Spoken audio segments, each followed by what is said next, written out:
Welcome back. We are still talking some hoops, but we are joined now at the desk by my good friend right now, Washington head coach Nick Purnell. Coach, I appreciate you stopping by and talking with us today. And tell you what, great, congratulations on the season. I mean, you guys had a big run there. I mean, you make it all the way to the regional quarterfinals right there. Talk a little bit about this season. I mean, you guys finished 16-6.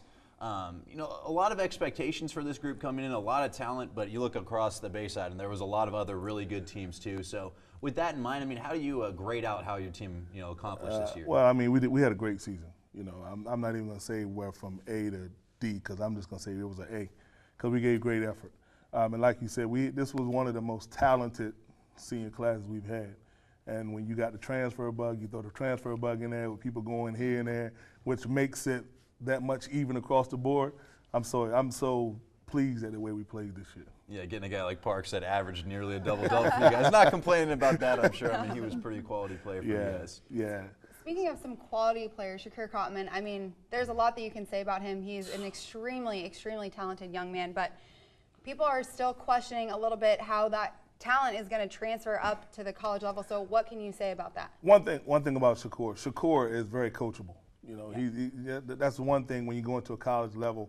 The first thing coaches are going to look for is if you're coachable. Yeah. And when you put how good of a kid he is, along with his athleticism, he's going to be fine. We're looking at, he was clearly one of the best players in our conference.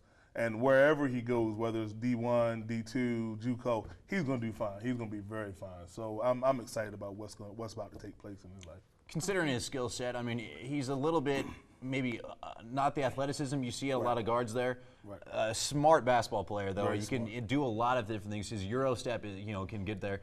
Do you see him as a player that transitions better to like a JUCO style, or do you think that he's a guy that a D1 maybe or D2 takes a gamble, maybe kind of let him develop a little bit with their program? I think JUCO would be the best route for him starting off because it's going to be a big transition for him. Playing in the South where he was one of the best. Now you go from being one of the best to being just another player now.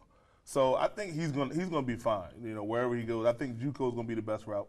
But Shakir's got a good head on his shoulder. So wherever he goes, he's gonna succeed. Yeah, that's definitely gonna be a transition for him. And speaking of transition, the program, hard to say otherwise. I mean, you guys are gonna look like maybe a little bit of growing pains. I mean, anyone's going to go through that when you have the four dynamic seniors. Yeah. And you had 5 seniors, 4 of them started for you guys, all produced at a very high level. Yeah. Look at Mark Jones, Jameer Jones, Parks, like we already said, and Cotman. Mm-hmm.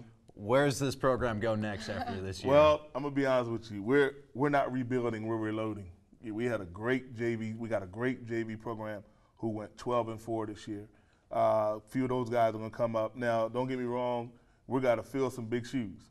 But we're gonna be great. The upside of our program is really, is really something to look out for. So, don't sleep on Washington yet.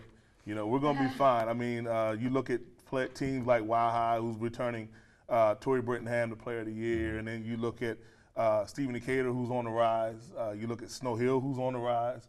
Parkside. I mean, we're going to be right there. So I think that the league next year is going to be wide open again. It's just take your pick of which one you want to follow. So hopefully it's us.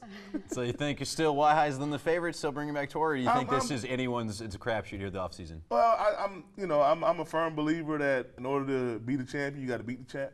So right now, Wild High is the champ. And, of course, they've got the legendary Butch Waller, who can really get it done with whatever team he has. So we're going to make a run at him, of course, but I think it's going to be wide open. It's going to be exciting again next year because next year you got a lot of kids underneath the radar who you don't know.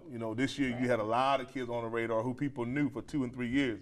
Now you're going to kids who you've never heard of. So that's what's going to make it really exciting for next year. Yeah, it's going to be fun to watch for sure. It's going to be very fun. Well, all right, we're going to take another quick commercial break, but coming up next, we are going to go ahead and take it to the next level. We're going to talk some Eagles. That's coming up after this. Hi, I'm Sean Phillips, Laurel Boys varsity basketball coach. You're watching Delmarva Sports Insider.